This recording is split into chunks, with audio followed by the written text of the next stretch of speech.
Muy buenos días a todos y a todas.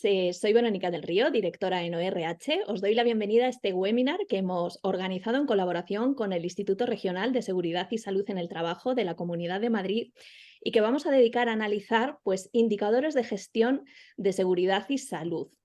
En estos momentos actuales, como todos bien sabéis, se confluyen una serie de cambios muy significativos, que reclaman o nos demandan nuevos KPIs que nos permitan medir tanto los riesgos como el impacto, como los avances en esta materia.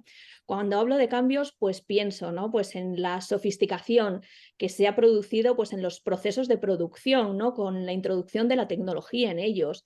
Pienso también, en todo lo que tiene que ver con el mapa sociodemográfico de la fuerza laboral, ¿no? Con variables, como la edad o el género como principales inputs a tener en cuenta. Y pienso también, por ejemplo, en todos los riesgos emergentes que tienen que ver con esa, nueva pandemia mundial que tenemos, que es la de la salud mental.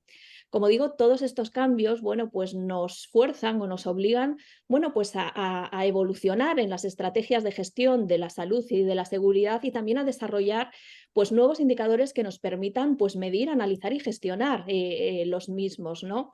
Para hablar de todo ello, hoy hemos invitado a Carolina Soto, que es manager de Sanidad y Salud de AENOR. A ella le hemos pedido, que nos conduzca por ese viaje sobre la evolución, tanto de la estrategia como de los indicadores de gestión y sobre todo también que nos dibuje o que nos analice la situación actual y con qué herramientas o con qué indicadores contamos para hacer frente a este nuevo modelo marco en el que tenemos que gestionar la seguridad y la salud laboral. Nos acompaña también Teresa Moreno, que es la responsable de la Unidad Técnica de Formación y Sensibilización del Instituto, del IRS, de la Comunidad de Madrid. Teresa es la principal impulsora de este proyecto de encuentros que estamos realizando desde el IRS y ORH y dedicados a la seguridad y a la salud laboral. Es el tercer año que estamos celebrando este ciclo de encuentros online para analizar precisamente esa evolución que se está produciendo en las estrategias de gestión de la salud y la seguridad laboral, y lo estamos haciendo con diferentes temas y desde muy diferentes perspectivas, para ayudaros en esa adaptación a estos nuevos tiempos y a gestionar con toda la eficacia que se requiere hoy en las organizaciones, ¿no? Voy a dar en primer lugar turno de palabra a Teresa. Ella nos va a explicar un poco más, te lo pido, Teresa, este proyecto en el que estamos disfrutando tanto desde ORH con vuestro apoyo y que nos está permitiendo enriquecernos con sesiones tan interesantes como la que tenemos hoy. Teresa. Muy buenos días a todas las personas que nos escuchan y mi primer agradecimiento, por supuesto, es a RH por servir de plataforma, por guía y por presentar también todas estas jornadas que estamos ejecutando. Y en segundo lugar, por supuesto, a Carolina Soto. ¿Qué tal, Carolina? Muy buenos días por prestarse hoy e ilustrar este tema que vamos a tratar. ¿Qué tal, Carolina? Buenos días. Hola, buenos días, Teresa, Verónica. Bien, pues como decía Verónica, desde el Instituto Regional de Seguridad y Salud en el Trabajo nos preocupábamos por otros temas, otros foros de debate que se salen a veces desde el día a día, ¿no? De las evaluaciones de riesgos, la gestión básica, ¿no? Preventiva. Y es una realidad que el personal técnico y además otras personas de las empresas que gestionan personas, de recursos humanos, capital, llamarlo como queráis, hacer acercamientos entre los temas que además compartimos. En tanto la gente que trabaja en salud y seguridad y bienestar laboral como la gente que gestiona, ¿no? El capital humano. Entonces, dentro de esta línea, pues este año hemos estado tratando desde el mes de julio, ¿verdad?, de jornadas que tenían que ver con la evaluación de desempeño, el compromiso con la seguridad y salud en el trabajo. También hemos estado hablando de la importancia que tiene la prevención para evitar las incapacidades temporales y la sobrevenida, ¿verdad? También estuvimos en julio hablando de ello. Por supuesto, no perdimos la oportunidad antes de las vacaciones de hablar de los protocolos de desconexión, ¿verdad? Que fue un tema muy, muy en ese momento que nos interesaba. Pero a la vuelta de vacaciones, pues estuvimos tratando todo el tema de las noticias falsas, bulos, etcétera, etcétera, que tienen que ver con la salud, ¿verdad? La salud laboral. y también fue un webinar que a mí personalmente me gustó mucho y me descubrió muchísimas de las noticias que aparecen de forma intencionada que generan opinión pública y que a nosotros también nos interesa mucho conocer. Y bueno, pues ahora estamos en este webinar donde hablamos de estos indicadores de gestión de seguridad y salud con las estrategias de negocio, porque no podemos olvidar que cualquier empresa que tenga objetivos a corto o a largo plazo bueno, pues para situarse mejor en el mercado, tiene que tener en cuenta también las necesidades y expectativas de las personas para que estén cada vez más alineadas, ¿verdad? Entonces, porque solamente desde esa manera pueden llegarse a corto o a largo plazo a sus objetivos que se trazan. En un mundo, evidentemente, estos días nos recuerdan que en un mundo completamente cambiante, lleno de incertidumbres, que puede cambiar de un viernes a un lunes, ¿verdad? Entonces, bueno, pues me gusta mucho que estas jornadas, Carolina, nos pueda apuntar a esos indicadores de gestión de la seguridad y salud en el trabajo que ya se tienen en cuenta en las empresas para poder tener una gestión pues, más efectiva, mayor productividad y, por supuesto, mayor bueno, pues colocación en el mercado. Así que muchísimas gracias, Carolina. Yo te escucho y aprendo, desde luego, y muchas gracias a todas las personas que nos están escuchando y que siguen estos webinars. Recordar, porque ayer me pidieron que por favor recordáramos dónde pueden encontrar todas las sesiones grabadas, porque hay personas que ya nos van preguntando, han escuchado la existencia de ellas y lo bueno que tienen es que se pueden consultar. Pues muchas Gracias. gracias, Teresa. Al hilo de lo que comentas, vamos a ver, todas las sesiones y hoy también, o sea, la sesión de hoy la estamos grabando, una vez finalice la misma, todos los que estáis compartiendo este tiempo con nosotros vais a recibir por correo electrónico el vídeo íntegro de la sesión, el PowerPoint que va a utilizar la ponente y también información con sobre el ciclo, todo completo, tanto el acceso a todos los vídeos, a todos los encuentros online que hemos celebrado ya, como la información de los próximos que tenemos para completar el ciclo. Ahora mismo, no obstante, también os lo voy a dejar el enlace directo a este contenido del ciclo que lo tenemos en nuestra web, pero os lo comparto también ahora mismo por el chat para que lo tengáis ahí a mano. Y en cualquier caso, si alguien tiene alguna duda o no lo encuentra en algún momento, o, bueno, pues no localiza el enlace, pues que todo el equipo de redacción y todo el equipo de ORH pues nos podéis contactar y os lo hacemos llegar directamente. Y ahora sí, Carolina, deseando estamos todos escucharte y te dejamos a los mandos de este barco. Bueno, antes que nada, muchas gracias por la invitación a ORH y al IRS y a Verónica y Teresa, gracias por esa introducción tan maravillosa. Si me permitís, vamos a iniciar la presentación, como bien ha comentado Teresa. Para poder llegar al final del quick de la cuestión, de cuáles son los indicadores que se están gestionando a día de hoy en las organizaciones y que apoyan esa gestión de la salud y seguridad en el trabajo, vamos a hacer un análisis de los últimos 50 años, ¿vale? Identificando cuáles han sido los hitos más relevantes, pero también es importante que entendemos que es una visión un poco generalista, porque cada región de la que vamos a hablar ha sufrido cambios un poco más intensos debido a diferentes situaciones, tanto económicas como sociales. Comenzamos analizando esta evolución de la gestión de la salud y seguridad en los años 80. ¿Y qué pasó? Pues de manera global, la OIT adoptaba el Convenio sobre Seguridad y Salud de los Trabajadores en 1981, que está enfocado principalmente a adoptar medidas preventivas. En la Unión Europea, adoptaron y publicaron la Directiva 89/391, que lo que buscaba era fomentar medidas para mejorar la seguridad y la salud de los trabajadores. Y España, a su vez, se integra a la Unión Europea en 1986 e inicia la armonización con las normativas europeas. Esto se ve trasladado en la publicación de la Ley 31/84 de protección de la seguridad y la salud de los trabajadores. Esta ley es importante tenerla en cuenta porque fue la precursora importante de las legislaciones más amplias. También es importante recalcar que en esta década, perdón, se creó el Instituto Nacional de Seguridad de Higiene en el Trabajo en España y si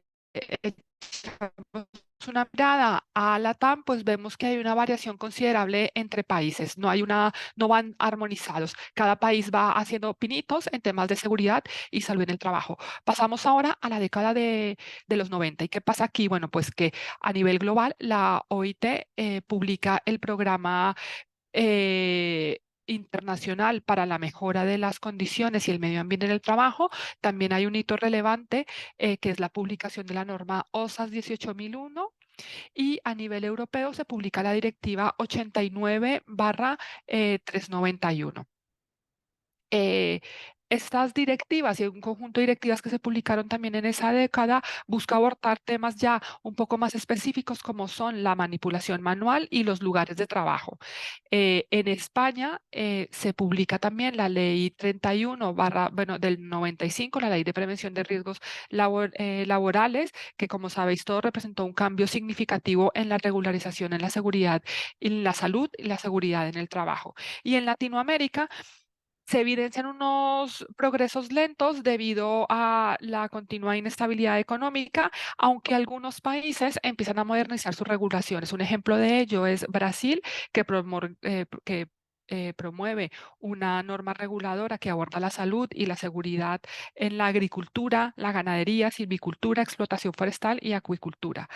Y pasando ya a la década de los 2000, bueno, pues de forma global, tenemos que la OIT establece el Día Mundial de la Seguridad y la Salud en el Trabajo en el año 2003.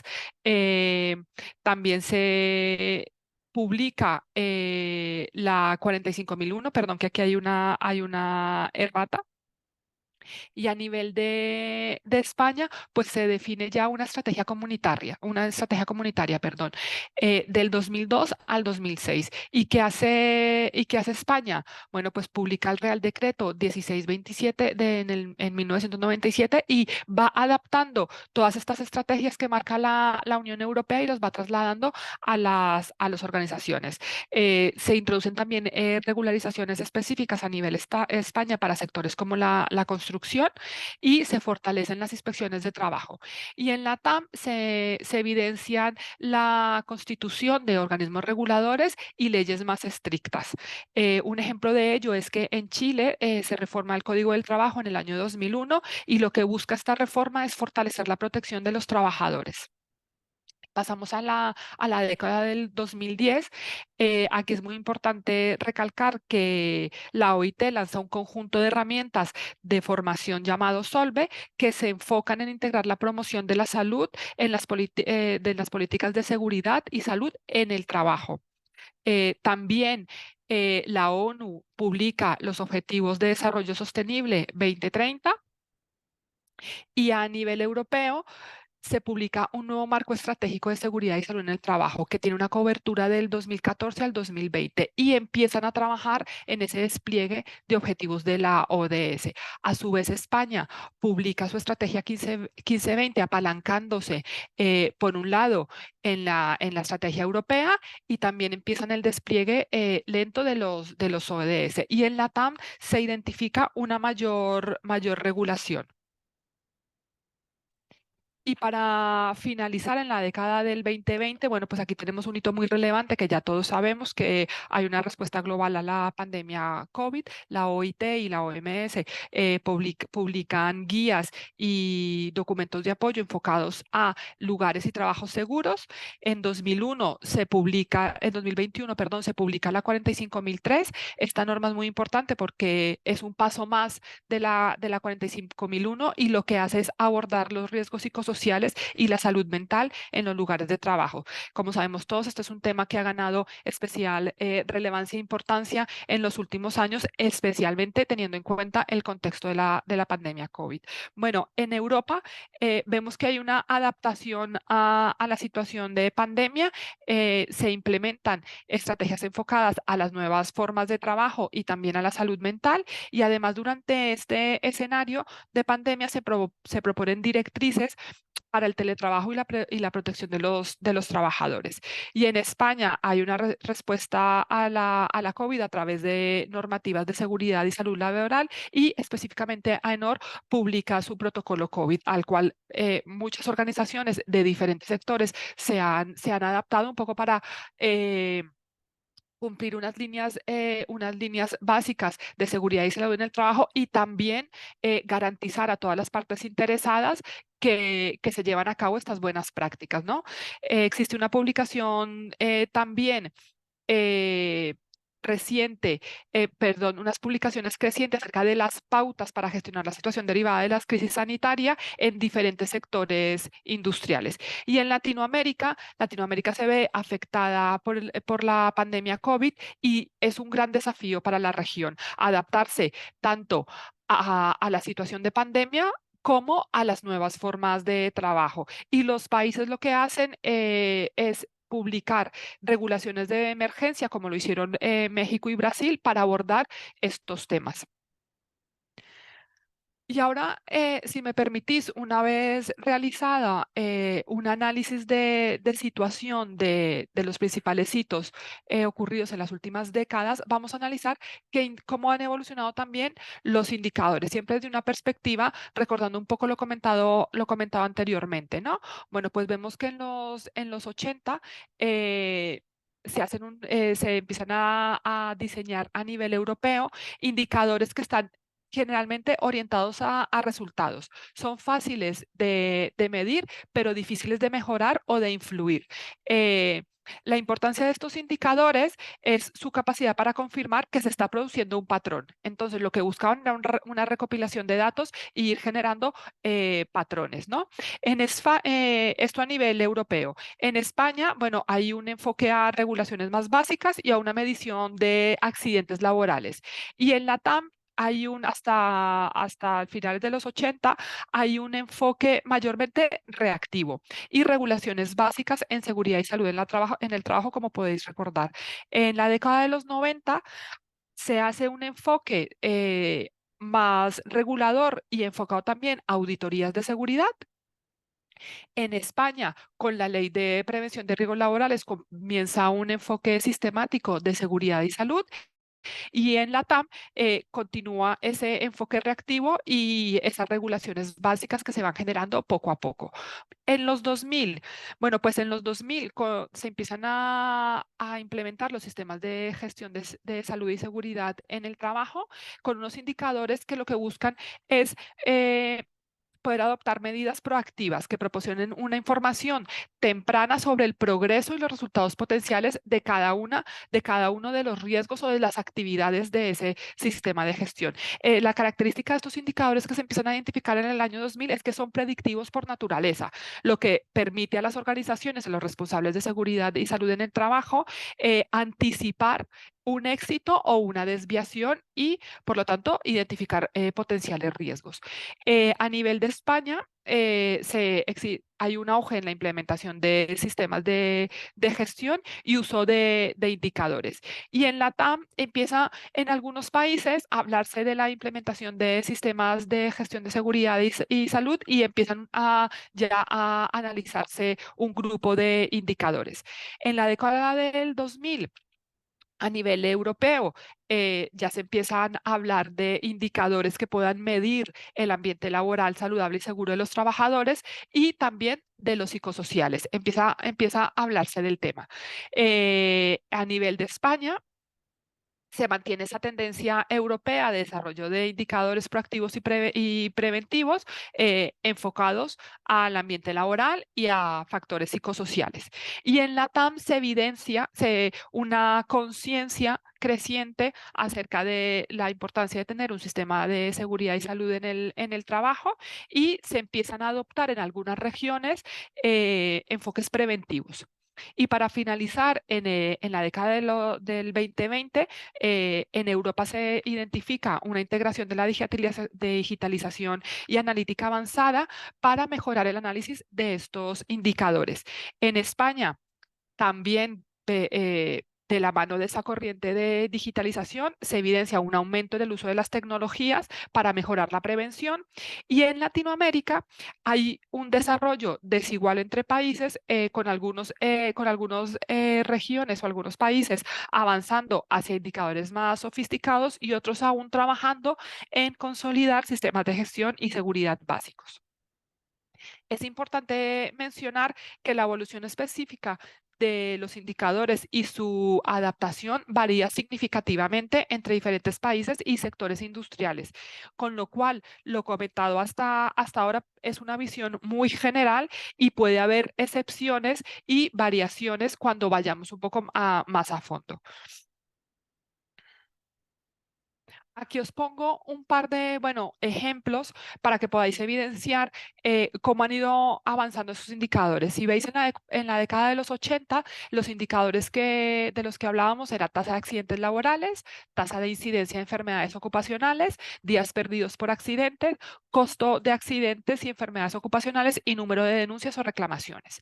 En los años 90 ya nos enfocamos con la publicación de la norma y la implantación de sistemas de gestión, bueno, pues en indicadores enfocados a un cumplimiento de auditorías de seguridad, inversiones en equipamiento de seguridad, niveles dependiendo del sector que estemos hablando, niveles de exposición a sustancias peligrosas, también participación en cursos de formación y seguridad. Aquí ya vemos una evolución, ¿no? En los años 80, todo iba enfocado a accidentes laborales y ya vemos como en los 90 se incluyen indicadores asociados a la formación, a mejoras y auditorías. Y en los 2020, bueno, pues vemos, en los 2000, perdón, en los 2000 vemos ya un avance en estos indicadores, ¿vale? Ya pasamos de analizar el número de formaciones realizadas que hacíamos en los 90 a en el 2000 analizar el porcentaje de personal formado, ¿no? La realización de evaluaciones de riesgo, el número de medidas preventivas implementadas, el porcentaje de equipos de protección personal en uso y frecuencias de comités y seguridad en la salud. Dejo también abajo, a modo informativo, bueno, cuáles eran los resultados esperados de alguno de estos indicadores y el impacto que se esperaba tener de su medición en el sistema de seguridad implantado. Bueno, y pasamos a la década del 2010 y vemos que siguen evolucionando esos indicadores. Ya se tiene en cuenta un poco también el tema de la satisfacción laboral en el trabajo, el porcentaje de trabajadores con estrés relacionados con el trabajo, el número de programas de bienestar implementados, el porcentaje de trabajadores que utilizan instalaciones y programas de bienestar, incidencias de problemas asociados a los puestos de trabajo. Y en la década del 2020, bueno, ya vemos que hay unos indicadores que le han dado la vuelta a estos sistemas de gestión, ¿no? Ya se mide más a fondo los niveles de estrés y salud mental de los trabajadores, el porcentaje de trabajadores en modalidad de teletrabajo. Esto es muy interesante porque vemos aquí la tendencia que comentábamos desde la introducción de la webinar de cómo las organizaciones se tienen que adaptar a estas normas, a estas nuevas formas de trabajo. También se analiza la utilización de tecnología para monitorizar la seguridad como una herramienta de mejora y participación en programas de mindfulness y salud mental de los trabajadores. Además, también se empiezan a definir indicadores asociados al número de adaptaciones ergonómicas realizadas para teletrabajadores. ¿En qué punto estamos ahora? Luego de haber realizado este análisis de los hitos que han marcado la seguridad y salud en el trabajo y la evolución de estos indicadores, pues bueno, a nivel global, vemos que la pandemia COVID continúa influenciando las normativas y prácticas de salud y seguridad en el trabajo con un enfoque ahora hacia la prevención de enfermedades infecciosas, desarrollo de protocolos de higiene y planes de contingencia. Por otro lado, tenemos la salud mental, ¿no? Hay un aumento sobre la importancia de la salud mental, que como bien comentaban mis compañeras, es es una nueva pandemia, con empresas que están implementando programas de apoyo y prevención del estrés y el agotamiento laboral. Además, vemos un enfoque muy marcado hacia la digitalización, ya que hay una adopción acelerada de herramientas digitales para formación en salud y seguridad en el trabajo, un monitoreo de condiciones laborales y una automatización de reportes y análisis de datos. También la implementación de los objetivos de desarrollo sostenible se apoyan en los sistemas de salud y seguridad en el trabajo con acciones orientadas a dar cumplimiento a estos objetivos. A nivel Europa, eh, ¿en qué momento estamos ahora? Bueno, evidentemente hay nuevas formas de trabajo, eh, lo cual ha repercutido en las evaluaciones de riesgo con adaptación a estas nuevas formas de trabajo. Se está enfocando también mucho hacia la diversidad y la inclusión con políticas para garantizar entornos de trabajo seguros y equitativos, considerando no solamente diferencias de género, sino también de edad y capacidades. A nivel España, bueno, eh, estamos trabajando mucho en la estandarización de buenas prácticas mediante esquemas propios como los que tiene AENOR de organización saludable, gestión del riesgo psicosocial y buen gobierno corporativo. Además, se está trabajando en una integración avanzada de la perspectiva de género en evaluaciones de riesgos laborales. Esto lo vamos a ver ahora, lo vamos a analizar. Y se trabaja también mucho enfocado al bienestar del empleado a través de la implantación de estas estrategias enfocadas a la integración, la perspectiva de género, evaluación de riesgos laborales.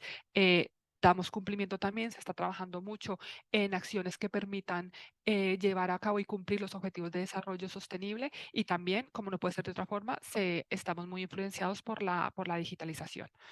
Y en Latinoamérica, pues vemos un desarrollo muy desigual, ¿no? Hay un progreso variado entre países en normativas y en ejecución de estrategias de seguridad y salud en el trabajo. Se intensifica o sea, como impacto negativo de la pandemia, la informalidad laboral, lo que representa un reto para todos los gobiernos de la región debido a las altas tasas de trabajo que dificultan una regulación en materia de salud y seguridad en el trabajo. Pero a su vez se detecta un mayor interés por parte de las organizaciones, de las empresas, para implantar estándares internacionales y certificaciones que promuevan una adecuada gestión de la seguridad y salud en el trabajo. Ahora pasamos a centrarnos en España. En qué punto estamos?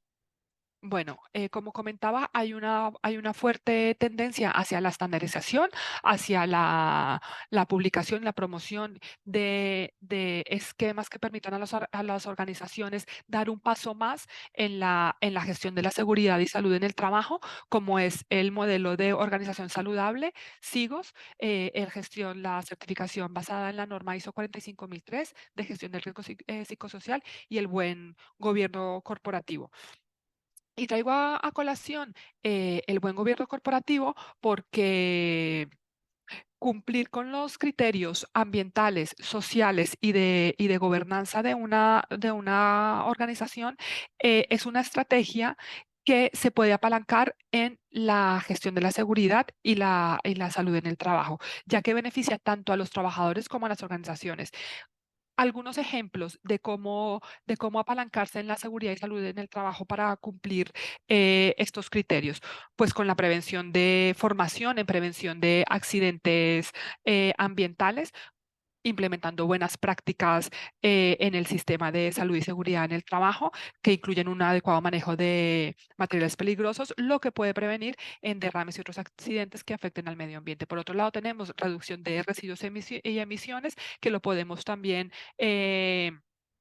atacar, digamos, formando a nuestros empleados en prácticas sostenibles que puede llevar en una mejor huella ambiental a la organización. Y luego los criterios sociales enfocado a estos programas de salud y bienestar para los empleados. Y los criterios de gobernanza que van enfocados también a un cumplimiento normativo al adherirse la organización a normas voluntarias de seguridad y de salud en el trabajo.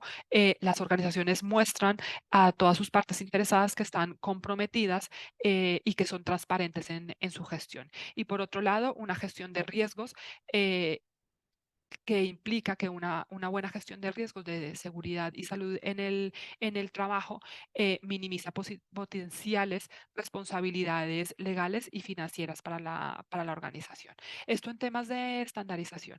Por otro lado, en temas de tecnología, como comentaba anteriormente, hay un incremento en el uso del Big Data, del análisis predictivo potenciado por la inteligencia artificial para una identificación, bueno, enfocado a una identificación de riesgos más eficiente y a la prevención de incidentes.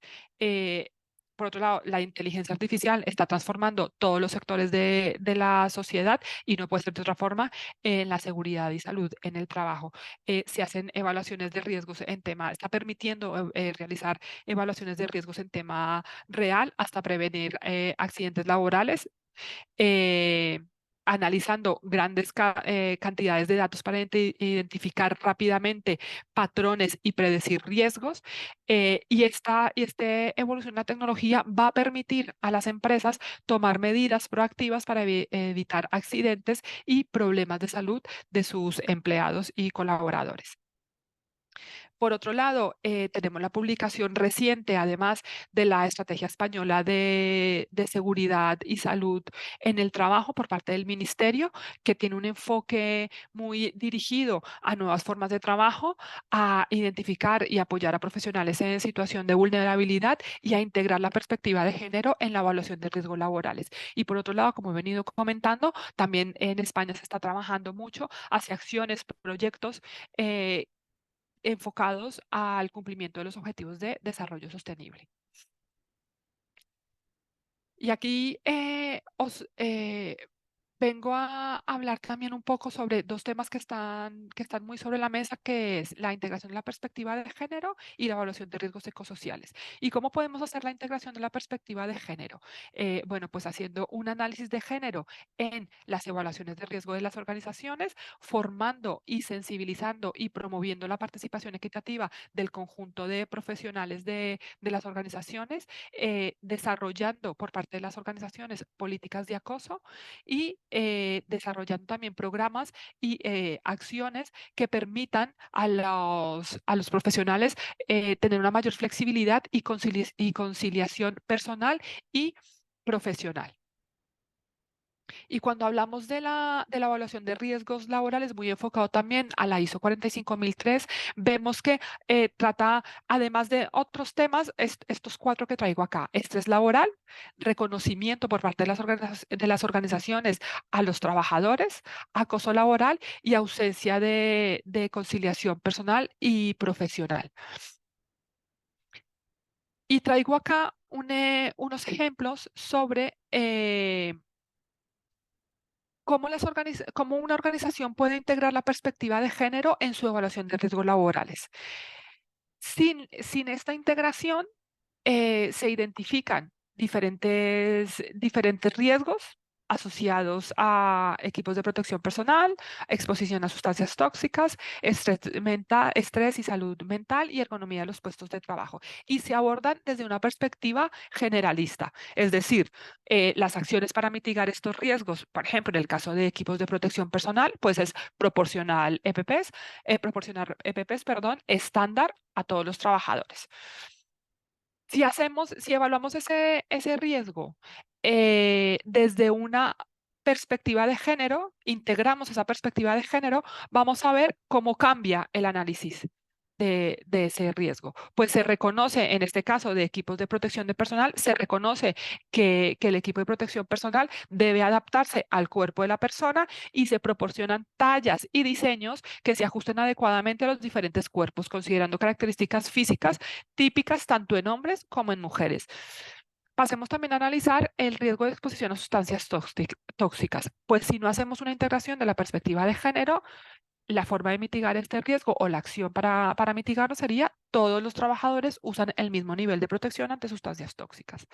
Si integramos esta perspectiva de género, el análisis sería diferente, porque se reconoce que las mujeres embarazadas en periodo de lactancia pueden necesitar protección adicional o alternativas de trabajo, adaptación de su puesto de trabajo. Otro riesgo que podemos analizar es el estrés y salud mental. Bueno, pues una forma típica y generalista de abordarlo es programas de bienestar estándar para todo, para el conjunto de profesionales de la organización. Pero si integramos esa perspectiva de género en la evaluación de riesgos laborales, ya vemos también cómo cambia, ¿no? Se identifica y aborda el estrés específico de género como el acoso sexual o el estrés relacionado con la discriminación de género mediante canales de denuncia y apoyo psicológico especializado. También es importante tener en cuenta que se puede hacer por género y por puesto de trabajo, ¿vale? Si analizamos también el riesgo asociado a la ergonomía de los puestos de trabajo, pues el análisis generalista de este riesgo sería pues un diseño de uniforme de estaciones de trabajo para todos por igual.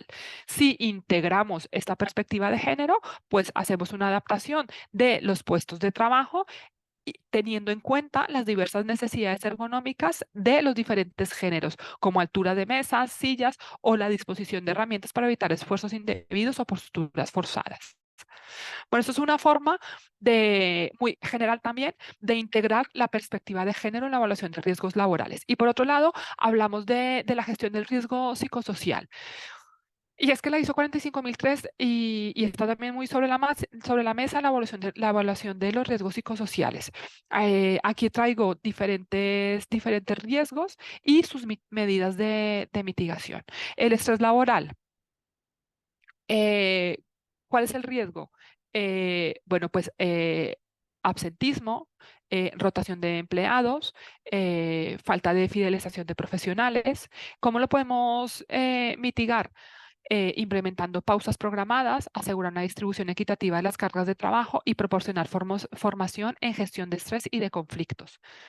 En el acoso laboral, los empleados pueden comunicar a, a través de diferentes vías, como una encuesta anónima o a través de canales de queja, el sentirse intimidados o acosados por sus compañeros de trabajo. ¿Cómo lo podemos mitigar? Pues creando una política clara contra el acoso, con sanciones definidas y ofrecer un canal seguro y confidencial para denuncias. Implementar programas de formación sobre respeto y diversidad en el lugar de trabajo. Otro riesgo también está sobre la mesa y es la falta de reconocimiento. En las evaluaciones de desempeño, los profesionales pueden identificar que su trabajo no es valorado o reconocido. ¿Cómo podemos mitigar esto? Pues desarrollando programas de reconocimiento y recompensa y asegurándose de que los logros sean celebrados y valorados tanto a nivel individual como grupal. Y para finalizar, algo que también está latente y que las organizaciones han tenido que adaptarse a día de hoy es la ausencia de conciliación personal y profesional. También a través de encuestas, de entrevistas, los trabajadores comunican que pueden estar trabajando durante una jornada muy extensa y que esto les impide conciliar su vida personal y laboral. ¿Cómo se pueden mitigar? Pues llevando a cabo diseñando políticas de trabajo flexibles con horarios ajustables y opciones de trabajo en remoto y asegurar que las expectativas de horas de trabajo sean realistas y respetadas. Y por otro lado, traigo también aquí ejemplos de programas de bienestar del empleado, ¿no?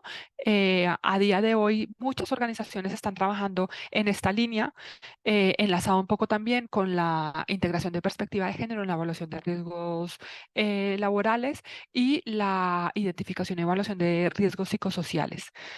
Eh, Existen a día de hoy programas enfocados a promover la flexibilidad laboral, iniciativas de salud y bienestar, desarrollo profesional en las organizaciones y espacios para la integración y la socialización. Esto los dejo también a modo de ejemplo y si queréis ahondamos un poco más acerca de cualquier cuestión.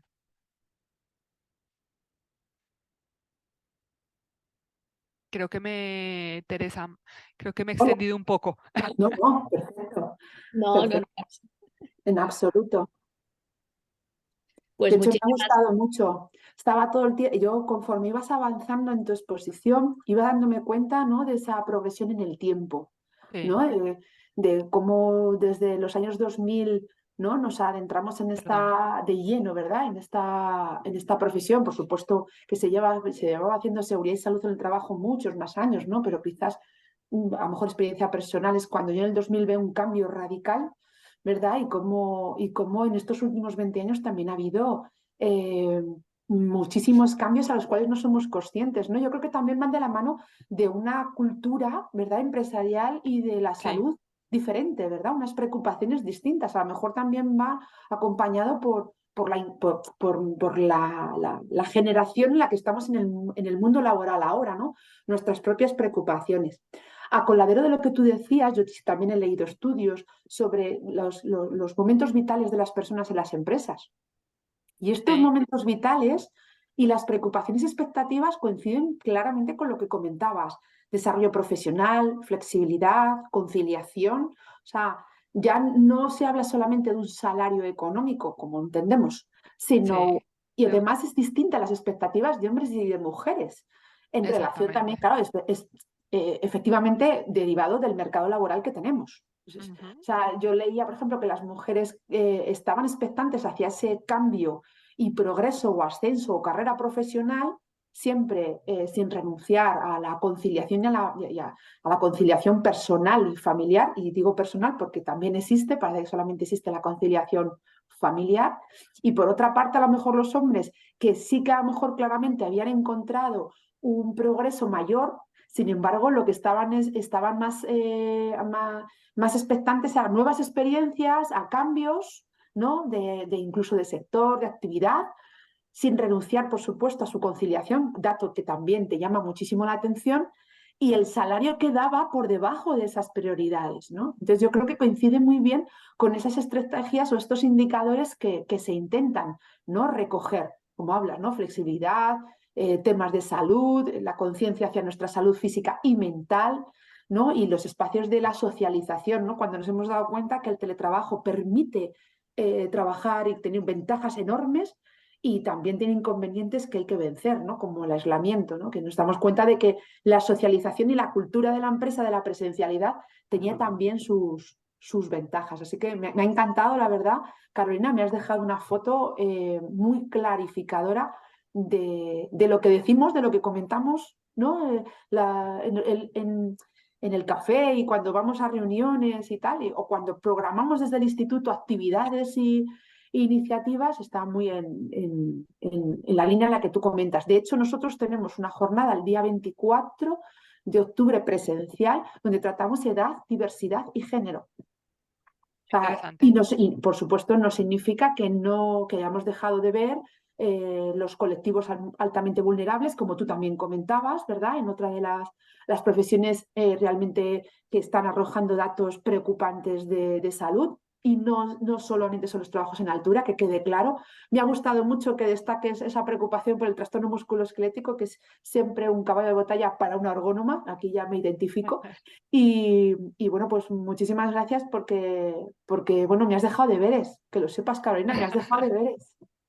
Bueno, pues muy bien. Espero que a todos los participantes les haya permitido ver claramente esa evolución, y los temas que tú planteas, Teresa, también son muy interesantes, ¿no? El tema de que muchos ya no valoramos, o sea, es importante una remuneración económica, pero también es muy importante el tema del salario emocional, ¿no? O sea, es decir, entendamos emocional como todas aquellas ventajas no, como todas aquellas acciones que nos da la organización para poder conciliar nuestra vida personal, laboral, avanzar en nuestra carrera profesional, sentirnos reconocidos, tener flexibilidad. Entonces, yo creo que muy bien traído, Teresa, y muchas gracias por tu aporte.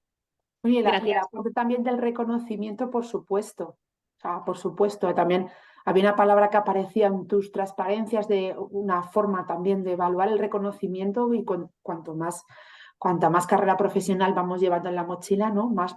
Claro, Vamos buscando ese reconocimiento, a veces tiene muchas formas, ¿verdad? exactamente. Sí, yo he traído aquí Vamos, ejemplos, unos pocos, o sea, hay muchas formas. ¿vale? De llevar a cabo el reconocimiento en las organizaciones. Yo he dejado un par de ejemplos a modo informativo, pero evidentemente hay muchas más formas de trabajar en el reconocimiento.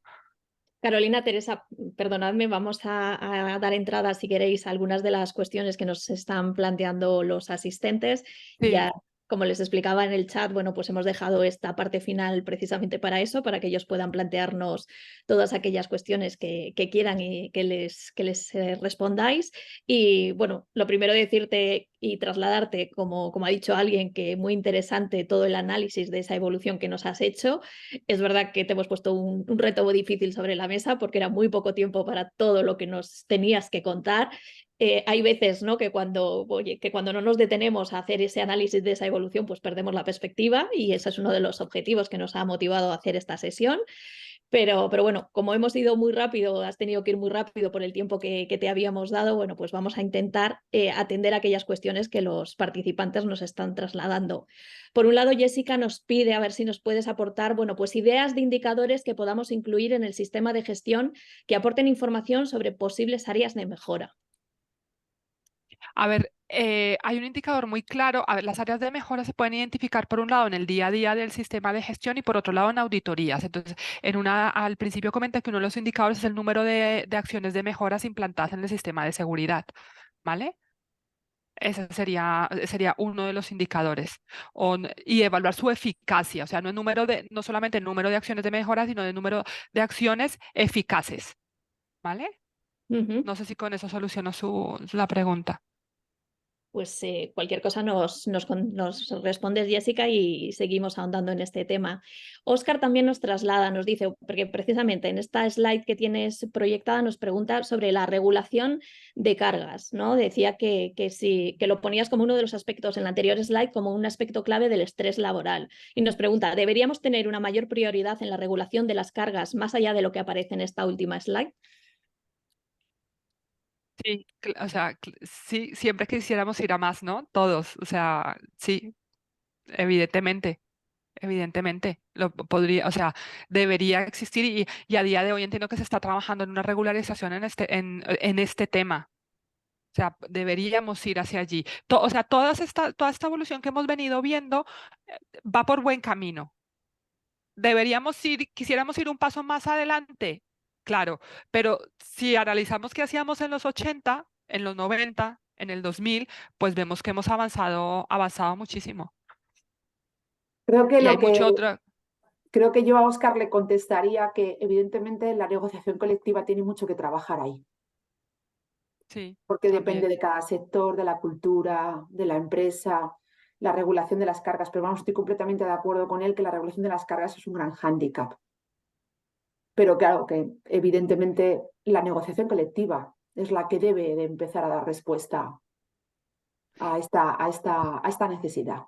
Claro, también es importante tener en cuenta que no todos los sectores son iguales, es decir, el sector sanitario está hoy en el punto de mira precisamente por el impacto que tuvo la pandemia en los profesionales sanitarios y que nos hemos visto afectados todos los usuarios de este sistema. Entonces, ahí nos damos cuenta de que si no hay una regularización, o sea, si no hay una hoja de ruta clara, si no hay unas pautas claras para los profesionales independientemente, o sea, haciéndolo un poco más específico para cada sector en función de sus necesidades. Al final, no solamente se afecta al profesional, sino se afecta también al entorno de la organización. ¿Vale? Entonces sí, o sea, hay que trabajar hacia esa línea. Nos apuntan en este sentido, bueno, Óscar dice, más allá de la negociación colectiva, Teresa, si las empresas están realmente comprometidas, ¿no debería partir de ellas? Bonita reflexión, Óscar, pero al final, a cabo, las relaciones laborales se establecen gracias a acuerdos. Evidentemente, si en una evaluación de riesgos, que he visto muchas de carga física, por ejemplo, ¿no? De carga mental no he visto tantas, ya te digo yo que ninguna, pero de carga física sí que he visto evaluaciones de riesgos. Y me he dado cuenta de lo que se establece es una descripción muy somera de las funciones del puesto. Si no avanzamos en una descripción más avanzada de las cargas de trabajo pero de las funciones y tareas que se ejecutan en un puesto de trabajo, difícilmente podemos valorar claramente sus cargas. Y entonces tampoco difícilmente se puede evaluar realmente si pueden resultar dañinas o no dañinas. Entonces, desde este punto de vista, creo que hay que hacer dos esfuerzos. Uno, por mejorar las evaluaciones de riesgos para contemplar la realidad de lo que tenemos, volvemos otra vez a poder medir la realidad y no lo que suponemos. Y a partir de la medición podemos apoyarnos en criterios técnicos para saber si realmente estamos en un buen lugar. Ya sabemos que no hay valores límites para las cargas, ¿eh? Si estamos en un lugar adecuado, no lo hay, porque criterios técnicos sí que existen. A veces se desconocen, ¿eh? Cierto también. Entonces, no se puede tomar decisiones empresariales en relación a las cargas si no se sabe lo que tiene, no se muestra. A veces alguno me dirá, no se quieren ver, lo comprendo, y hacer un esfuerzo en medir eso. A partir de ahí, qué está bien o qué no está bien, lo establecen las relaciones entre las relaciones laborales. Y las relaciones laborales se basan, nos guste o no, en la negociación colectiva.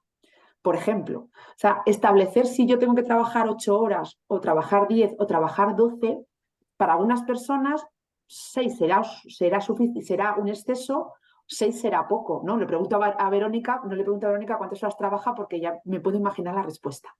¿De acuerdo? Entonces, establecer un promedio para todo el mundo para que la seguridad y salud en el trabajo sea un derecho para todos debe mantenerse en unos mínimos acordados, con la responsabilidad de la seguridad y salud por delante, pero marcar unos acuerdos, porque claro, café para todos no vale, pero hay que marcar unos mínimos. Entonces, de esos mínimos, después, cuando ves una evaluación de riesgos en la cual no hay ningún tipo de valoración de las cargas, porque no se sabe ni siquiera las funciones del puesto, pues vamos muy perdidos. Yo no estoy hablando de grandes empresas en las cuales a lo mejor tengan un desarrollo enorme, a lo mejor Carolina sí que las conoce. Yo hablo de empresas medianas, pequeñas, que no tienen una idea clara de la asignación de tareas y la carga que supone para las personas y los daños que pueden provenir. Y de hecho, la enfermedad profesional, como llega después y se desconoce su origen o incluso a veces se desconoce hasta su existencia, pues es muy difícil gestionar. No sé si con eso, Óscar, yo te contesto. La realidad que yo veo en las empresas cuando visito enfermedades profesionales es desconocimiento de las funciones, ausencia de evaluaciones ergonómicas, ausencia de estimación de cargas y por lo tanto muy difícil valorar si realmente el puesto de trabajo tiene condiciones de trabajo seguras o inseguras. Y a partir de ahí, pues no manejan, los índices se quedan sin referencias. No sé si con eso a Óscar le contesto a su pregunta. Otra cuestión que nos plantea en este caso es nos dice Enric, perdón, ¿dónde podemos encontrar métricas públicas para podernos comparar? Bueno, las métricas públicas, por lo menos las públicas, ya Carolina tendrá otros márgenes, ¿no? Las métricas públicas son los estudios y los observatorios de los índices de siniestralidad. Porque más allá de eso, lo que son estudios, etcétera, que puede haber por, bueno, pues universitarios, centros tecnológicos, ¿no? O incluso entidades que se dedican a analizar determinadas referencias. Carolina, ¿tú qué puedes aportar ahí o tienes conocimiento? No, eso, son los observatorios. De todas formas, la estrategia pública de seguridad y salud en el trabajo marca una hoja de ruta, ¿vale? O sea, la estrategia que se publicó recientemente es muy interesante y marca una hoja de ruta igual no te dice qué indicadores como tal lo vas a encontrar como indicador, pero sí te va a decir hacia dónde tenemos que ir, ¿vale? Y de ahí ya cada organización, en función de su naturaleza y de sus características, va a poder diseñar unos indicadores que se ajusten a su día a día, ¿vale? Pero yo entiendo la Evidentemente, pregunta. Busca métricas, busca referencias públicas. claro. Entiendo la pregunta. Hasta ahora, quizás lo que no se ha desarrollado son esas métricas públicas. Le reconozco a Enric que no existen datos oficiales, porque más allá de lo que se acuerda, valores límites, etcétera. O sea, lo que establece la legislación, las notas técnicas de prevención como guías o las guías técnicas como guías y en los temas en concreto. Pero es verdad que no es fácil encontrar métricas o valores orientados a determinadas cuestiones. Yo, o Sobre sea, todo a estos nuevos temas que están surgiendo. efectivamente, o sea, Porque igual difícilmente, o sea, sí, accidentes laborales en construcción, pues claro, de eso tenemos mucho, pero de indicadores de estas nuevas flexibilidad laboral, tendencias no hay. De estas claro, nuevas tendencias no hay. ¿Por qué? Porque las organizaciones se están adaptando. Las organizaciones están trabajando en el tema, pero se están adaptando y están recogiendo datos. Entonces, y, claro, y nos salen publicaciones. no. Claro, salen publicaciones, sí, salen Bueno, salen publicaciones y publicaciones estudios, propias de las organizaciones. Las organizaciones en un ejercicio de efectivamente, transparencia a través de su memoria de responsabilidad social corporativa, pues dicen, mira todo lo bueno que hacemos, entre efectivamente, estos planes de bienestar, por ejemplo, para los empleados y cómo ha impactado esto en el negocio, ¿no? sí. Ahí podemos ver, en función del sector que queramos en el que estemos trabajando, podemos buscar, ¿vale? Y la estrategia, perdón, la estrategia que fue recientemente publicada le indica a las organizaciones hacia dónde tienen que ir, pero no tenemos datos de estas nuevas tendencias. No hay datos numéricos a los cuales hay que alcanzar. Hay espejos en tu sector, empresas que realmente sí que pueden mostrar, como tú bien dices, Carolina, sus resultados. Uy, Ay, perdón, ¿me escucháis? sí, sí, sí. Perdona que se Ah, nos ha ido un segundito, Carolina, pero ya, ya la tenemos. ah, Ya vi cómo vale, está. es que a mí incluso se apagó también mi cámara. No, No sé no, qué ocurrió. se te ve y se te escucha No, a perfectamente. ti Ah, se te ve. sí, pues yo Sí, estoy a ciegas, pero no pasa nada. no, te vemos, te vemos. Pues Bueno, ya digo que mi ordenador se quedó a ciegas, no sé, no sé. Bueno, como decía, que las empresas publican, como bien decías, Carolina, sus resultados. Asociaciones empresariales también lo muestran. Y organismos de consultoría y observatorios van orientándonos sobre las buenas prácticas. Pero evidentemente, si consideramos que esos son indicadores públicos, no lo son. Son creadores de opinión pública y espejos donde mirarse, pero no hay nada oficial si alguien busca esa respuesta. yo, si me vais a permitir, yo quiero haceros una pregunta y os la voy a dirigir a las dos. Carolina, tú en tu exposición hablabas de la influencia que sigue teniendo el COVID, ¿no? A día de hoy y mencionabas los planes de contingencia. Estamos hablando, ¿no? de la necesidad de evolucionar, de adaptar, de revisar constantemente.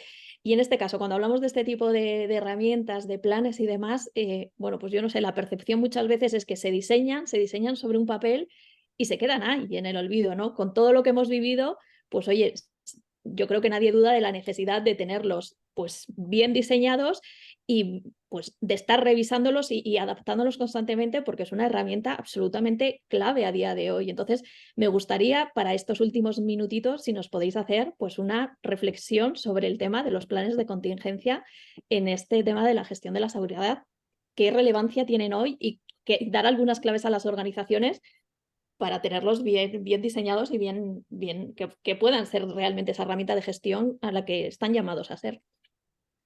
Y como bien comentas, Verónica, los planes de emergencia fueron diseñados o sea, el objetivo de ellos es preparar a las organizaciones para situaciones de emergencia, ¿no? Como su nombre lo indica. ¿Qué hacer? Un plan de emergencia tradicional era qué hacer en caso de incendio, qué hacer en caso de inundación. Pero hemos visto, así como los indicadores han ido evolucionando, los riesgos también han ido evolucionando. Es decir, ninguna organización, o me atrevería a decir, bueno, ninguna organización, ni siquiera un hospital tenía en su plan de emergencia una pandemia. Nadie lo tenía, nadie. La organización sanitaria en un hospital no lo tenía, incluido en su plan de emergencia para los trabajadores como tal, no lo tenían. Entonces, el plan de emergencia nos hemos dado cuenta que se tiene que transformar también en un plan de contingencia, es decir, qué hacer en caso de y ampliar la perspectiva, no solamente a unas emergencias muy comunes como un incendio o una inundación, sino también a riesgos tecnológicos, a posibles hackeos, está a la orden del día también. Eso también es un riesgo para las organizaciones y tiene que ser incluido. Entonces, y no solamente quedarse en el papel, hay que formar a los trabajadores en estas posibles situaciones de emergencia y cómo actuar, ¿vale? Y nos estamos dando cuenta que el cómo actuar no solamente se limita al entorno laboral, sino también fuera, porque la seguridad, el tema de seguridad y salud en el trabajo también desde una perspectiva ESG, sale de la organización. Antes teníamos una perspectiva muy, lo que pasa de la seguridad y salud en el trabajo se queda aquí. No, ahora está viendo que se va a impactar a través de estas medidas de programas de bienestar al empleado. Eso va a repercutir también en su vida personal. Entonces sale de las fronteras de la organización. Entonces todos estos aspectos que se están generando en el día a día, todas estas necesidades, sí, hay que integrarles y hay que mantenerlos actualizados. Es de suma importancia. No sé, Teresa, si quieres añadir algo más. Estamos ya justo en hora, son las 11:30. Ya sabéis que en ORH nos gusta ser muy respetuosos con el tiempo. Os pedimos reservar una hora. Somos conscientes de lo que eso exige en unas agendas que están absolutamente colapsadas y nos gusta ser rigurosos con la finalización de estas sesiones. Sé que nos quedan muchos temas por abordar, que no hemos podido profundizar en muchos de ellos por la exigencia del tiempo, pero para eso tenemos este ciclo de sesiones que organizamos con el IRS para seguir trabajando y profundizando en estos temas. Bueno, pues tenemos la próxima sesión. Teresa, vamos a aprovechar para avanzarlo ya, si quieres, y les invitamos a toda la gente que nos acompaña, bueno, pues a sumarse, porque es un tema también de gran actualidad y muchísimo interés. La próxima sesión que tenemos, que es además en unos días. Sí, el día 26 de octubre, como nos preocupa mucho cómo nos influye la inteligencia artificial, cuestión que también ha salido en la jornada de hoy, vamos a hablar de, bueno, pues de casos, de buenas experiencias, buenas prácticas en empresas. En este caso creo que nos acompaña Orange, ¿verdad? Para hablar de, bueno, pues de inteligencia artificial aplicada a la experiencia del empleado de cara a los riesgos psicosociales e incluso a control de actividades deslocalizadas, sobre todo con problemas importantes o con riesgos importantes de seguridad. Así que espero que sea interesante para todos los que asistimos. Estaremos escuchando expectantes a las innovaciones que Orange nos va a contar. Pues como os decía al arranque de esta sesión, en el enlace que os he dejado en el chat y también en el email que vais a recibir con todo el material de la sesión de hoy, vais a tener también la información de ese webinar y también el acceso si os queréis inscribir, si nos vemos en esa próxima sesión que tenemos organizadas. Y simplemente, bueno, pues daros las gracias a todos los que habéis estado ahí fielmente conectados desde el minuto 1 hasta ahora. Y unas gracias muy especiales pues a Teresa por darnos la oportunidad de disfrutar de estas sesiones y sobre todo a Carolina por todo lo que nos ha ofrecido, por todo ese conocimiento que nos has aportado, porque nos ha enriquecido a todos muchísimo. Muchísimas gracias, Teresa, y muchísimas gracias. Gracias. Muy Gracias a interesante. Muchas vosotras. gracias a todos. Gracias. Bonito fin de semana. Adiós. Pues gracias a todos y feliz viernes. Hasta la Feliz siguiente. viernes. Hasta luego. Adiós.